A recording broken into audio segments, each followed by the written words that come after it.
मजलिस-ए-इत्तेहादुल मुस्लिमीन के सदर और रुकन पार्लियामेंट असदुद्दीन ओवैसी ने उत्तर प्रदेश इंतखाबात पर रद्द-ए-अमल दिया है। यूपी इंतखाबात में मजलिस और इत्तेहादी जमातों को कामयाबी हासिल होने का उन्होंने दावा किया।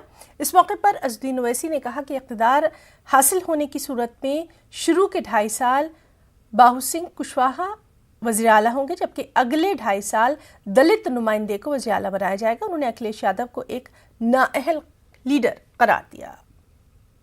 देश की जनता अपने आशीर्वाद से, दुआओं से, वोट से नवाज कर सत्ता देगी तो पहले 2.5 साल के लिए बाबू सिंह कुशवाहा इसके मुख्यमंत्री रहेंगे और आइंदा 2.5 साल एक दलित होगा और साथ में 3 डिप्टी सीएम होंगे, एक मुस्लिम समाज से और दूसरे 2 पिछड़ा समाज से। 3 इलेक्शन अखिलेश यादव की लीडरशिप में समाजवादी पार्टी हार चुकी है।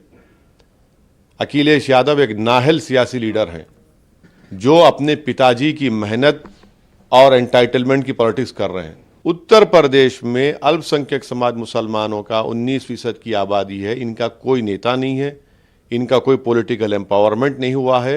इनको सब एक एटीएम मशीन की तरह सिर्फ वोट बैंक के तौर पर इस्तेमाल हुआ। इनका डेवलपमेंट नहीं हुआ, इनका जस्टिस नहीं हुआ, इनको डिग्निटी नहीं मिली। और लीडरशिप बनेगी मुस्लिम अल्पसंख्यक समाज की, जो अलहदा होगी समाजवादी और बहुजन समाज और कांग्रेस से, बिल्कुल बनेगी। और यह हम इसके लिए पूरी कोशिश कर रहे हैं। इससे भारत की जमहूरियत, भारत की लोकशाही, भारत का संविधान मजबूत होगा।